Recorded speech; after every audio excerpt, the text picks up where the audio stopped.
eu descobri que eu precisava ganhar mais. Eu queria mais. E eu fui pesquisar dentro da faculdade, entre meus amigos, quem ganhava mais. E o que mais ganhava era um vendedor. Cara, eu falei, eu tenho que ser vendedor. Eu não tinha boa habilidade de comunicação, eu era tímido, eu não tinha muitos amigos, eu era um cara muito reservado. Eu falei, cara, como é que um cara com as características que eu tenho, vou ser um vendedor? Vou estudar. Então eu saí daquele emprego para ser vendedor de chip de telefone. De chip de telefone. Plano corporativo, sabe? Os caras da Oi, Vivo, que vai na sua empresa e falam, vou trazer você para Vivo, mudar e tal. Eu fui para uma credenciada igual aquela. E, cara, nos 2 primeiros meses eu não consegui fazer uma venda, Rei. Caramba. Zero. Eu saí eu ganhava R$ 1.500 no estágio e eu saí para ser vendedor e não ganhei nada. Só que ali eu comecei a estudar muito sobre vendas, muito sobre comportamento e sobre a minha área específica. Nos 2 primeiros meses eu não fiz nenhuma venda. Em 6 meses eu já era o maior vendedor da minha regional, que era Belo Horizonte. Em 4 meses de trabalho.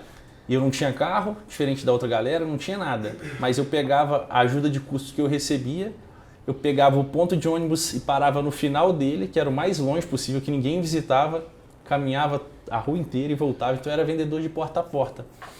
E no final desses 6 meses, quando eu fui o melhor vendedor da regional, eleito o melhor vendedor da regional do trimestre, né? Que, no primeiro trimestre eu não fiz nada, mas no segundo eu fiz. Eu fui convidado a montar um agente credenciado desse. Então, meu primeiro negócio foi uma empresa que vende credenciado de uma operadora específica para vender plano corporativo. Pedro, isso que você falou é muito interessante, cara, que eu também sempre fui vendedor e eu sempre, nas entrevistas que eu faço aqui do Zanoncast, cara, as pessoas de mais sucesso são vendedores. E eu costumo dizer que tudo na vida são vendas. O médico vende, o advogado vende, quem não souber vender tá fadado ao fracasso, cara.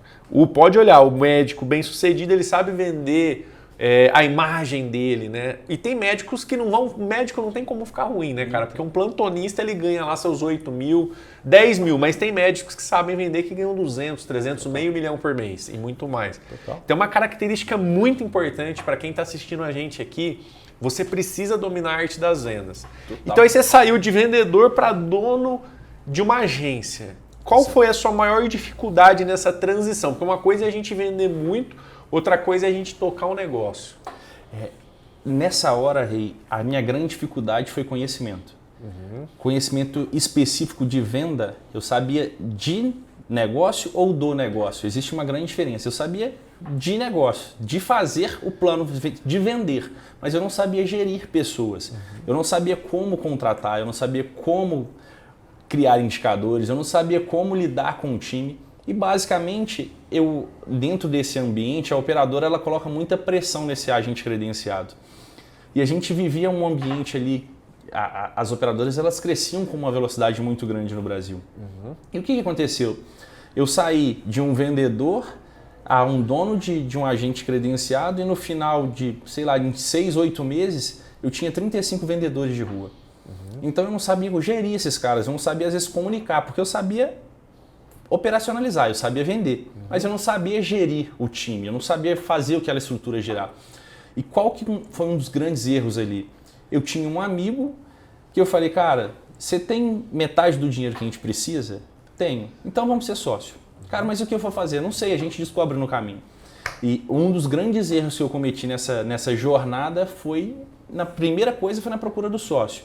É um grande amigo, é um cara que eu zelo, tenho um grande carinho, mas o cara não estava preparado para o mesmo momento, assim como eu não estava. Então foi o nosso primeiro erro. E esse negócio, ele começou com um relativo sucesso, a gente começou com números legais, porque eu era o cara que ia para a rua vender. Então, em vez de vender para alguém, eu estava vendendo para mim. Só que eu não conseguia fazer meus vendedores vender. Então, em pouco tempo, eu descobri isso e eu era muito cobrado pela operadora para eu passar essas vendas para os meus vendedores. Essas habilidades de venda eu não sabia passar. E o negócio, em um ano, veio do sucesso ao fracasso.